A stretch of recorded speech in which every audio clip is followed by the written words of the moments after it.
இது வந்து லாஸ்ட் வீடியோவோட கன்டினியூஷன் தான். அன்னைக்கு வந்து நம்ம வண்ண மீன்கள் பார்க்கறதுக்கு போயிருந்தோம்னு சொன்னோம் பார்த்தீங்களா?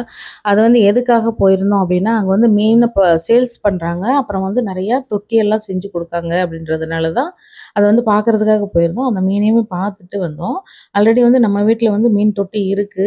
வாங்கி வந்து ஒரு 2 மந்த்ஸ் அந்த மாதிரி தான் இருக்கும். அந்த மீன் தொட்டிய வைக்கிறதுக்கு வந்து பழைய டேபிள் ஒண்ணு தான் போட்டிருந்தோம். அதுக்கப்புறம் வந்து ஒரு ஆர்டர் போட்டிருந்தேன் ஒரு டேபிள். ஆனா அத பார்த்தா நல்ல ஸ்ட்ராங்கா இல்ல. அது வந்து கொஞ்சம் இந்த மீன் தொட்டி வந்து நெறைய தண்ணியோட வெயிட்டா இருந்துச்சு. இது வந்து எவ்வளோ நாள் தாங்கும் அப்படிங்கிறது தெரியாம வச்சுட்டுருந்தோம்.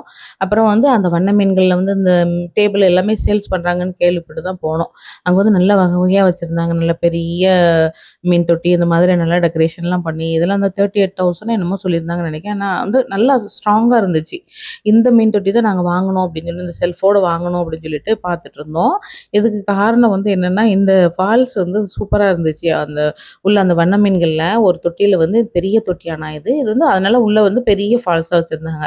இது வந்து என் வீட்டுக்காரங்களையும், நவீனையும் ரொம்பவே இம்ப்ரெஸ் பண்ணிட்டு, அதாவது நவீன விட இவங்க அப்பாவுக்கு வந்து ரொம்ப பிடிச்சிருந்துச்சு. அது இந்த கண்டிப்பா இந்த ஃபால்ஸுக்காக ஒரு தொட்டி ஒண்ணு வாங்கி வைக்கணும் அப்படின்னு ஆசைப்பட்டாங்க. ஆல்ரெடி நாங்க வந்து டேபிள் ஒண்ணு பார்த்துட்டு இருந்தோம் பார்த்தீங்களா? அப்ப அந்த டேபிளோட சேர்த்து இந்த தொட்டியுமே மாத்திரலாம் அப்படின்னு சொல்லிட்டு ஆசைப்பட்டு தான் அந்த செக் பண்ணும்போது ஒரு Instagramல வந்து இந்த மாரி நெய்தல் நெறைய அக்வேரியம் இதெல்லாம் செக் பண்ணிட்டு இருக்கும்போது நெய்தல பத்தி பார்த்தோம். இது நல்லா இருந்தது. அவங்க பேஜ்ல வந்து வீட்டுக்கு போய் கஸ்டமைஸ்லாம் பண்ணி குடுத்து, செட் பண்ணி குடுத்துட்டு வராங்க.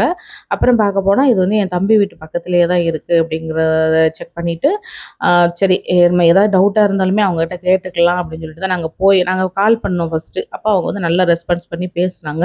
பேசிட்டு "நீங்க வாங்க மேடம் நாங்க பண்ணி குடுக்குறோம். ரீசனபிள் ரேட்ல பண்ணி குடுக்குறோம்ன்னு" சொன்னாங்க. நாங்க போய் பேசுனோம். ரொம்ப நல்லா ஃப்ரெண்ட்லியா பேசுனாங்க. நெறைய மீன்லாம் வச்சிருக்காங்க. நெறைய அந்த பிளான்ட்ஸு, டெக்கரேஷன் கல்லு எல்லாமே வச்சிருக்காங்க. எல்லாமே நாங்க சொன்ன மாதிரியே மறுநாள் வந்து எங்களுக்கு வந்து மாட்டி குடுத்தாங்க. ஆனா என்ன மாட்டி குடுத்துட்டு இருக்கும்போது, அந்த ஃபால்ஸ் வந்து கொஞ்சம் நல்லா ஒர்க் ஆகாம போயிட்டு. அப்புறம் தான் அவங்க சொன்னாங்க, "இதுல வந்து கொஞ்சம் இந்த மோட்டார் வந்து அந்த பிரஷர் வந்து கொஞ்சம் காணல. நான் வீட்டுக்கு போயிட்டு நாங்க கடைக்கு போயிட்டு, அத மாத்தி கொண்டுட்டு வரோம்" அப்படின்னு சொல்லியிருந்தாங்க. அவங்க சொன்ன மாதிரியே 3 மணிக்கு வந்து மறுபடியும் எங்களுக்கு செக் பண்ணி மாட்டி குடுத்தாங்க. ஃபால்ஸ் வந்து மறுபடியும் சூப்பரா ஓட ஆரம்பிச்சுட்டு.